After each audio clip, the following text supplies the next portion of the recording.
1. The intro. On a rainy night in June 2009, a window was smashed at the Tring Natural History Museum in England. But the thief didn't go for the gift shop cash, the rare books, or the expensive tech. He went for drawer 14, then drawer 20. He was looking for bodies. 299 of them, to be exact. These weren't just any birds. They were biological time capsules, some older than the museum itself. This wasn't a crime of survival, and it wasn't a typical art heist. It was a crime of obsession, fueled by a secret Victorian-era subculture that most people don't even know exists. Today, we're looking at the strange case of Edwin Rist, the musical prodigy who destroyed 150 years of science for the sake of a pretty fly. 2. The victim, Alfred Russel Wallace. To understand why this heist was so devastating, we have to talk about the man who collected the loot. In the mid-1800s, Alfred Russel Wallace was trekking through the jungles of the Malay archipelago. He was the co-discoverer of evolution by natural selection, a man who worked alongside Charles Darwin. During his travels, he collected thousands of bird skins. These skins are priceless. Why? Because of the data tags. To a scientist, a bird skin without a tag is just a decoration. But a skin with a tag is a record of our planet's history. Scientists today use these 150-year-old skins to sequence DNA, track how bird diets have changed due to climate change, and even study how heavy metals have entered our ecosystem over the last century. When Edwin Rist broke into Tring, he wasn't just stealing feathers, he was ripping those tags off. He was effectively erasing the scientific identity of every bird he touched. 3. The subculture, Victorian salmon flies. So, why did he do it?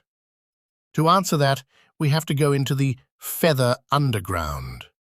This is Victorian salmon fly tying. It sounds like a boring hobby, but in this world, it's high-stakes art. These flies are never meant to touch water. They are intricate sculptures made of silk, tinsel, and most importantly, feathers from the world's rarest birds. The Bibles of this hobby were written in the 1800s. They contain recipes for flies like the Jock Scott or the Red Baron, and these recipes are strict. They call for feathers from the kingbird of paradise, the Indian crow, and the spangled cotinga. Because these birds are now protected by international law, CITES, getting the feathers is nearly impossible, unless, of course, you know where to find a museum full of them. Edwin Rist was a world-class fly tyer. He knew exactly which drawers held the forbidden feathers. 4. The heist and the gold flute. Rist was a 20-year-old American flute student at the Royal Academy of Music. He was a prodigy, but his obsession with flies was draining his bank account. On the night of the heist, he took a latex glove and glass cutter approach. He stuffed 299 skins into a rolling suitcase and hopped a train back to London. For the next year, Rist lived a double life. By day, he played Mozart on the flute. By night, he was flute player 1988 on internet forums, selling rare heritage feathers to collectors all over the world. He made a fortune. He didn't use the money for food or rent. He used it to buy a solid gold flute. He was literally turning the biological history of the world into a shiny instrument for himself. 5. The bust and the controversy. The museum didn't even notice the birds were gone for over a month, but the fly tying community did. Rumors started swirling about a kid with an endless supply of Wallace birds.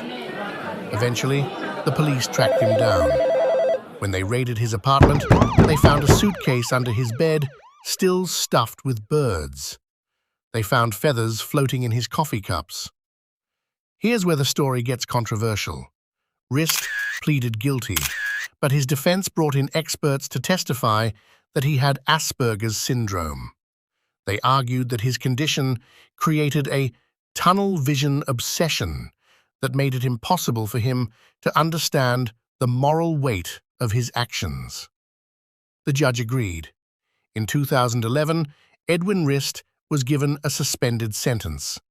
He walked out of the courtroom without spending a single day in a prison cell. 6. The aftermath. Science lost. To this day, the scientific community is outraged. While many birds were recovered, Rist had already plucked the best feathers and, worst of all, the tags were gone. You can't just guess where a bird came from. Without the tag, that 150-year-old DNA record is silenced. Edwin Rist moved to Germany, changed his name, and continued his music career. But for the scientists at Tring and for the ghost of Alfred Russel Wallace, the damage is permanent. We often talk about wildlife crime in terms of poachers in the field.